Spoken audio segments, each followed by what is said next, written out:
everyone. Welcome to week 4. You are doing a really fabulous job completing all of your assignments so far.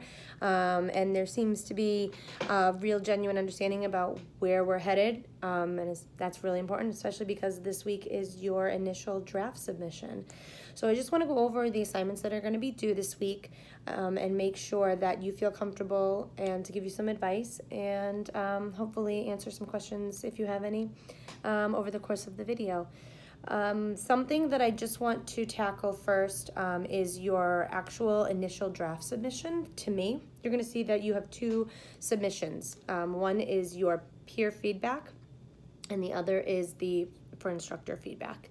You can technically submit the same exact paper, whatever you have for your initial draft, for both of those assignments. So that's just something to keep in mind. You don't have to create more or do more for either or. You can submit the same paper for both.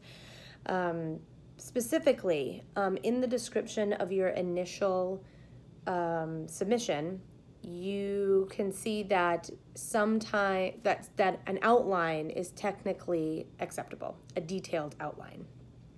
It has been my experience in the past that students who submit a very basic outline as their initial submission usually struggle the most when it comes to drafting their final piece later on. So it is my professional suggestion to you that you do not write an outline. If you are forced to write an outline due to time constraints, or that's how you process your papers and you're very comfortable with this process, that's fine. Just try and make it as detailed as possible. I can't give you feedback or I can't correct anything for you with the exception of just telling you that your plan of action and your order looks good if you only submit an outline.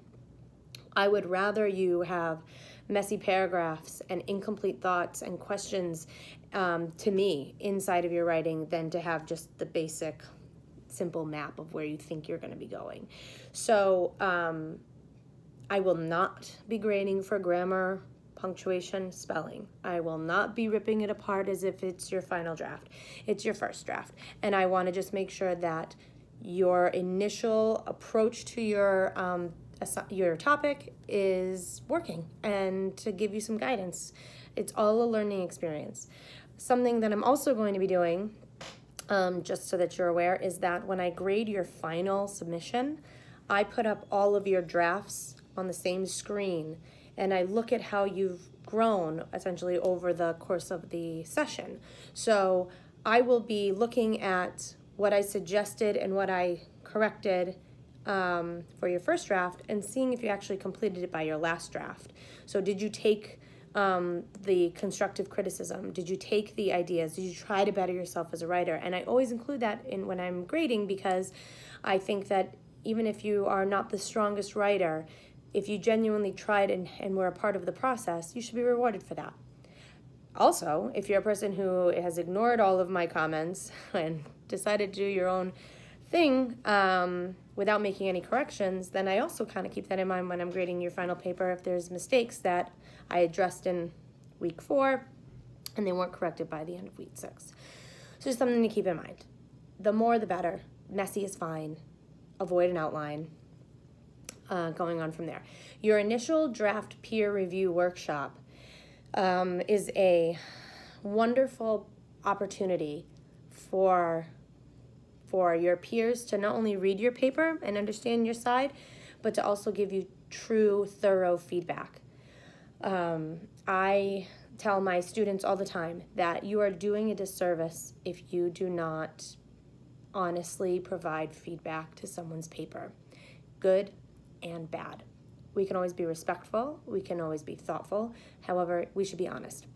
If I were to submit my paper into the peer review and everyone came back and said that it was perfectly fine and it wasn't, I would be upset that someone hadn't called me out for it. I would rather you take the time to really truly pick 1 or 2 of your peers' essays, see if you can provide them with ideas, tell them if something is confusing, make suggestions about where they could go from that point, then have you just write, good job, thanks. it helps each other. And you know what? You could read something in someone else's paper and say, wow, I really like that format. Oh, I like how they brought their counter argument already in an early paragraph. And I think I might do that because it might strengthen my paper. So really examine each other's work and learn from each other and support one another and be honest with each other.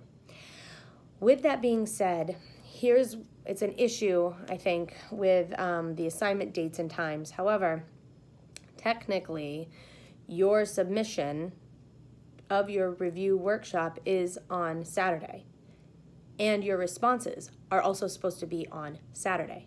So what I'm going to kindly ask you to do is to submit your paper, if you can, by Friday, so that way people can actually read your papers over the course of Saturday and provide you with feedback. I think I might also allow the feedback portion of your paper to, I think I'll wait until Sunday for that to grade, because if you want a little extra time, if you submit your paper on Saturday, but you were really working the entire day and you needed more time to read through your peers' essays, I'm not going to take points for that. So let me clarify that again, because I just said a lot, and let's make sure it's clear. I kindly ask if you can submit your paper by Friday for your peer review to do so. You will have until normal Saturday midnight to submit it without any consequence.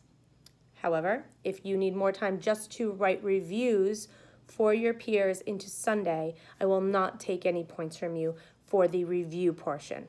Your paper must be on time, but the actual peer review I'll give you an extra day for, so that way you can give some genuine thought to it.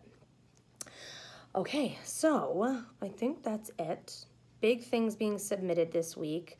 If you have any questions about the peer review or your initial submission to me, email me. I'm hopefully answering quick enough.